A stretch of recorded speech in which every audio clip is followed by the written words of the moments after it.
नमस्कार दोस्तों, आपका स्वागत है हमारे YouTube चैनल GRV न्यूज में। जैसा कि आप सभी लोग जानते हैं कि इस चैनल पर देश दुनिया की 10 बड़ी और महत्वपूर्ण खबरों की अपडेट सबसे पहले आती है। इसी के साथ चलते हैं सबसे पहली बड़ी खबर की ओर। कोरोना के खिलाफ जंग होगी और तेज कोविड-19 की स्थिति पर प्रधानमंत्री नरेंद्र मोदी 4 दिसंबर को कर सकेंगे संसद में विभिन्न दलों से चर्चा। प्रधानमंत्री नरेंद्र मोदी इस सप्ताह देश में कोविड-19 की स्थिति पर संसद में विभिन्न दलों के नेताओं के साथ चर्चा कर सकते हैं। यह वर्चुअल बैठक 4 दिसंबर को हो सकती है। इसके लिए संसदीय कार्य मंत्रालय विभिन्न दलों के संपर्क में है। बैठक में आगामी संसद सत्र को लेकर की चर्चा हो सकती है।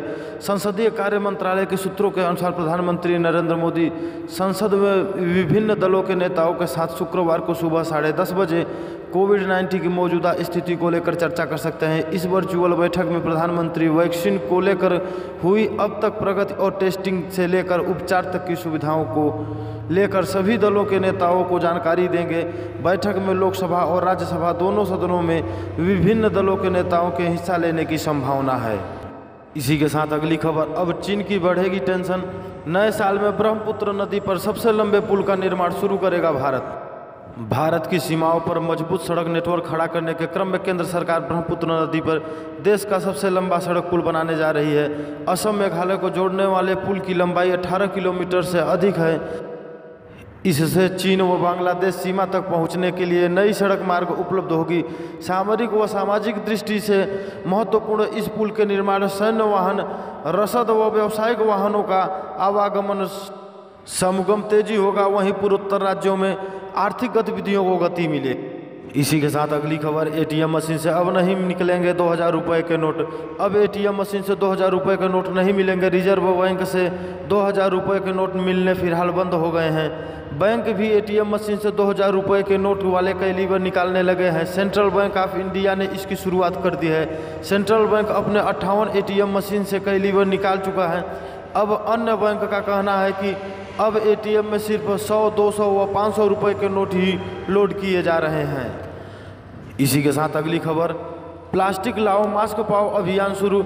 नई दिल्ली नगर पालिका परिषद में मंगलवार को कनाट प्लेस स्थित चरखा संग्रहालय में प्लास्टिक लाओ मास्क पाओ अभियान की शुरुआत की। यहां पर कोई भी व्यक्ति प्लास्टिक कचरा जमा करके मास्क प्राप्त कर सकता है।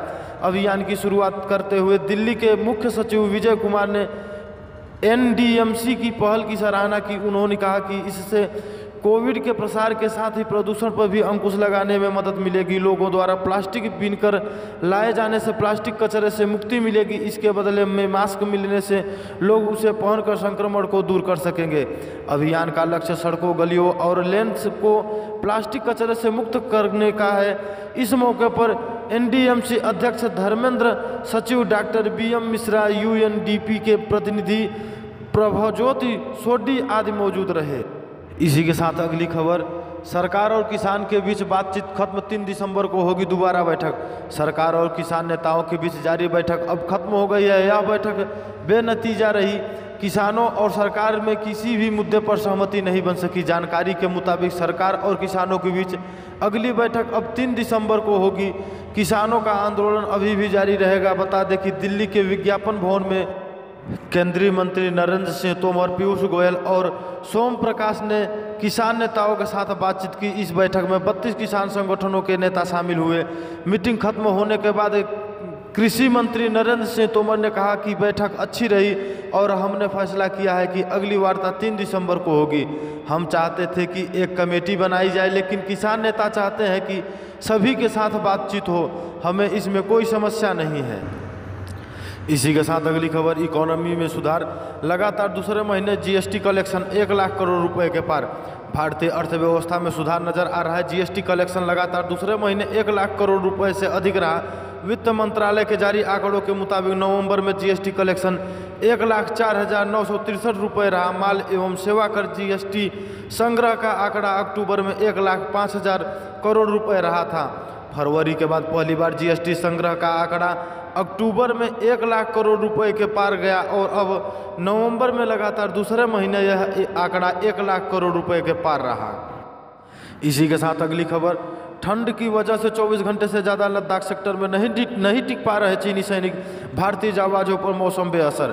पूर्वी लद्दाख सेक्टर में इन दिनों पड़ रही कड़ाके की ठंड का मुकाबला चाइनीज सैनिक नहीं कर पा रहे हैं। हालात यह है कि अग्रिम इलाकों में तैनात सैनिकों को 24 घंटे में ही बदलना पड़ रहा है, जबकि उन्हीं इलाकों में भारतीय सैनिक लंबे समय तक टिक रहे हैं। और चीनी सैनिकों के अलावा मौसम भी यहाँ की दुश्मन से कम नहीं है, लेकिन भारतीय सैनिकों का दोनों ही लोहा मान रहे हैं। एक सरकारी सूत्रों ने ANI से कहा कि LAC पर हमारे सैनिक चीनी सैनिकों के मुकाबले लंबे समय तक मोर्चा संभाल रहे हैं। कठोर सर्दी और इतने कम तापमान से अधिक वास्ता नहीं पड़ने की वजह से चीनी सैनिकों को हर दिन बदलना पड़ रहा है।